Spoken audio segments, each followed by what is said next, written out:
You are most welcome to L. Jared's Mathematics channel.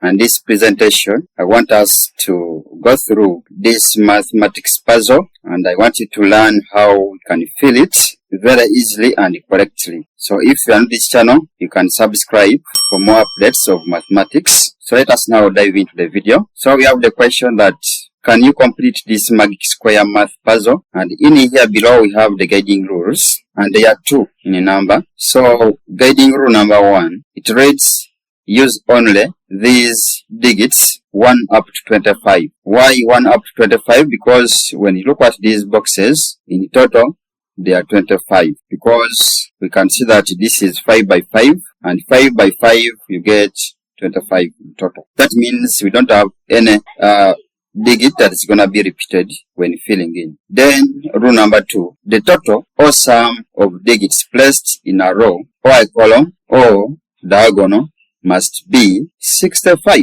So this is a point to take note of. So they are meaning that in case we, after filling in, the total of the digits, for example, in this last column should be equal to 65. Likewise, the rest of the columns. And still, the total sum of the digits that are going to be placed in this row, the first row, should be 65. Likewise to other rows. And then also the diagonals. We shall sum up the digits we shall have placed in the diagonals, like these ones, this diagonal, and we are saying the total of them must be 65. So let us now begin, and be attentive because I'm not going to write the procedures, but I'm going to just orally sound them out. So just watch up to the end for better understanding and don't miss out any step. So now we are going to fill in using the digits from 1 to 25. And in here we can see we have 25 boxes. And this table, as you look at it critically, you can see that it is a 5 by 5 table, whereby we have the 25 boxes. So the rule number 1, when filling in this magic square puzzle, what you have to take note of is that the number of boxes should be a square of prime numbers. I repeat, should be a square of prime numbers, except 2. That means for the rest of the prime numbers, we have the 3. So when you square 3, you do get a 9. That means for the 9 it can work. Then the next prime number is 5. Then 5 squared, you could get 25. Then the next prime number is the 7. Then you square 7, you'll be in position to get the 49. So the order proceeds in that way. Alright, so having known that, this is what we have to know. When we were to fill in, we begin from the middle column or the middle row, in case you are following the rows. So in here, for this case, we are going to begin from this, or writing in this column and in the first row, and we are going to follow the order. We are going to begin from 1, 2, like that, up to when we shall have 25. And see, what we have to know is where we begin from. For example, in this column is where we're supposed to end to. So if we begin from this middle column and the first row, that means that our last digit, which is 25, must be filled in this very column, but in the last row here. Let us now do it practically. So in here, let me use green ink. That means I'm supposed to write here a 1, like the way you can see. Then, be following the order. As you write 1 with here, what we do, we slope down that very column, and instead of writing here, we write in the next column, but on the right hand side, the nearest column, which is this. That means we are supposed to write here a 2. So having written in here 2, what we do, we write going in the diagonal order or following diagonal order.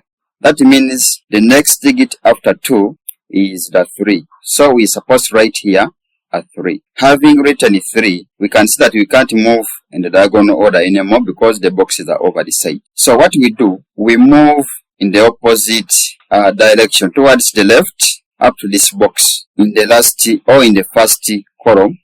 And after reaching here, we don't write in this box, we just instead write in the next box up it.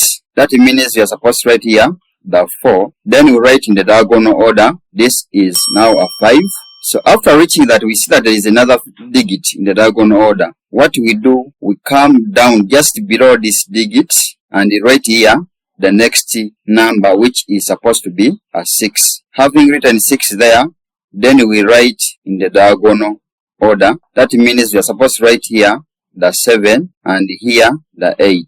So having written here 8, and we see that the boxes are over this side as we move diagonally, what we do, we now resort to moving downwards up to the here where we have the last row. And I said you don't write in this row. In other words, you write in the next column or the next box towards the right hand side. That means we are supposed to write here the value which is 9. The next one after 8. So after seeing that this way they are over, what we do, we now move towards the left hand side in that very row and we move up to this column. And instead of writing here, we write in the next box slightly above it. That means we are supposed to write here the 10. Having written here 10, that means we are supposed to write moving in the diagonal order. But we see that as we move in the diagonal order, there is already a digit here which is 6. I said when you meet that there is another digit here when you move diagonally, what you do, you come just down it, slightly down it, the box below it. That means we are supposed to write here the 11. So having written here 11, we can see now that we follow or we write in the diagonal order. That means the next digit here is supposed to be the 12, the 13, the 14, and then the 15. So if we see that they are over, and when we stop down here, there is no any other digit this side, what we do, we just write slightly below it. That means we are supposed to write here the 16. Having written here 16, what we do, we now move towards the left hand side of that very row. And we don't write in this box, we just write in the next box slightly above it. That means we are supposed to write here the next digit, which is the 17. So having written 17 here, and we see that we can't write in the diagonal order because the boxes are over that side. What we do, we move down it slightly in that very column. And instead of writing here, we write in the next box towards the right hand side. So we are supposed to write here the 18. Then we can see that we can write in the diagonal order, meaning that here we have the 19. Then here we have the 20. So as we move here, we start, there is already a digit in the diagonal order. What I said, you move down or slightly below it. That means you are supposed to write here the 21. Then the diagonal order, this is the 22. So if we see that they are over and this side there is no, what we do, we move slightly towards the left hand side up to here. And I said we don't write in this box, you write in the next box just slightly above it. That means I'm supposed to write here the next digit, which is the 23. So having written 23 there, then you see that we can write in the diagonal order. That means here is supposed to be the 24. Having written here 24, we see that there is no any other box this side and we can't write in the diagonal order because the boxes are over. What we do, we move down it, down that very column, and instead of writing here, we write in this box just slightly on the right hand side. So this is the 25. As I've told you, we began by writing this very column and we have ended by writing this very column. Only that in the we first began by writing the first row and then the middle column. Then lastly, we have written in the last row but still in the middle column. Let us now see. If we try to sum up, shall we get the total or the sum of the digits in these boxes to be equal to 65? Let us check. We can press our calculator that if we add 17 plus 24 plus 1 plus 8 plus 15, for me I'm getting the value to be 65. So it is 65. Also this I'm getting 65. This one I'm getting 65, 65, 65. What about in this first column? When I sum them, 17 plus 23 plus 4 plus 10 plus 11, I'm still getting 65. Even this I'm getting 65, 65, 65, 65. Now what we are left with is adding the digits in the diagonal.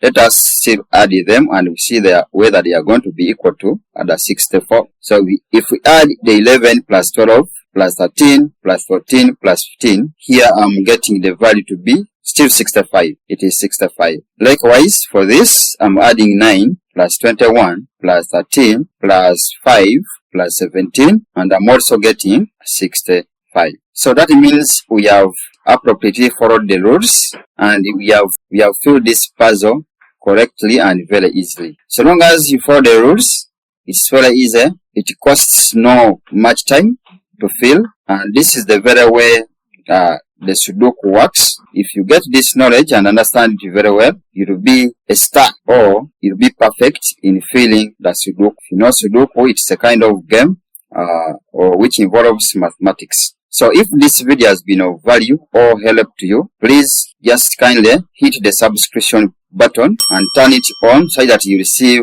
any update about mathematics. Thanks for watching. See you next time, where I'm going to drop a question and drop any comment or any message in the comment section. See you again. Goodbye.